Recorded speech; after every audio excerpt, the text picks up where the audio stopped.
This video is going to be really short, I don't want to waste your time, just informing you about the R-73 and the current state of War Thunder. As of August 21st, I do not think that this missile is finished. I don't think it should be added to the game. Sometimes it flies true and perfect, as you're going to see in this clip, and then other times, well, you'll see in the next clip, it just doesn't. It's like bugged, it wobbles, it has absolutely no range, it can't hit a target 1.6 kilometers in front of it.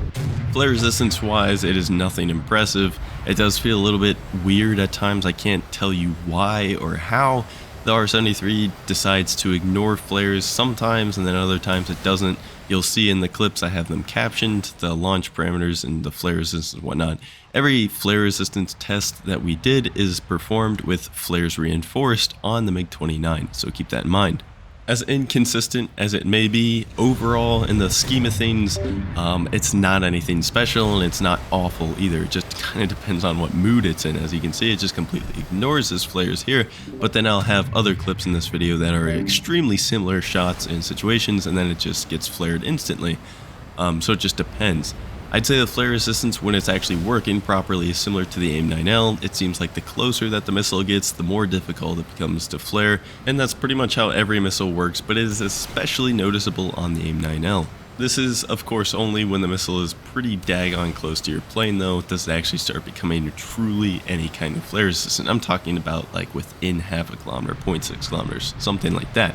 What the R-73 is actually made for, the high aspect dogfight close range shots that we saw a lot of when we were playing around with it on the test server way back when the MiG-29 was getting added to the game.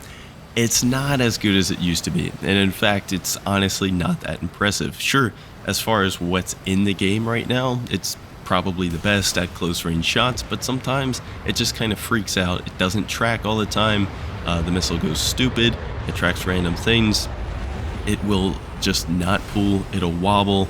It's really weird, and I think it just comes down to being unfinished. All across the board, this missile is just really nothing impressive, and it doesn't feel finished.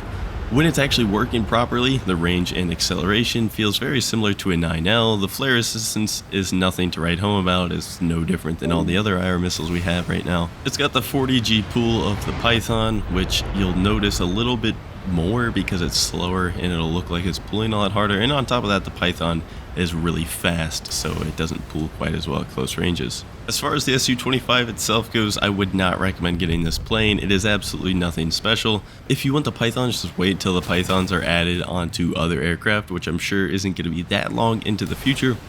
But as far as like air-to-ground ordnance goes, you're never going to be able to get bombs off on this thing in RRB. Everybody else is going to get it to the bases before you, so you're going to have really bad flight performance for the BR and bad missiles, a bad kit all around, and you're not even going to kill any ground targets. If you're a ground player, it's still nothing special. It's really not any different than any of the other Su-25s.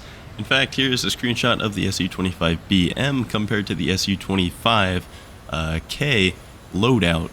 And you can see they're really not different. The only difference is the KH-29T and a guided bomb on one of the pylons. All of that for an entire battle rating higher, actually 1.3 battle rating higher, because you have R-73 missiles.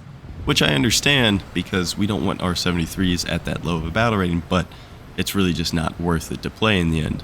And I would like to point out most notably that this one does not have the Vigor missiles that the Su-25T has. So again, a disappointing event vehicle, as they always do with these stupid attacker aircraft that absolutely nobody wants. Copy paste out of everything else in the tech tree anyways. We have like 4 or 5 Su-25 versions at this point, and we certainly needed another one for the event. Thank you, Gaijin. The R-73 is also nothing impressive. I have a feeling it's going to get changed though in the not too distant future, so stay tuned for that. Hope this video helped you, and I will be catching you next time.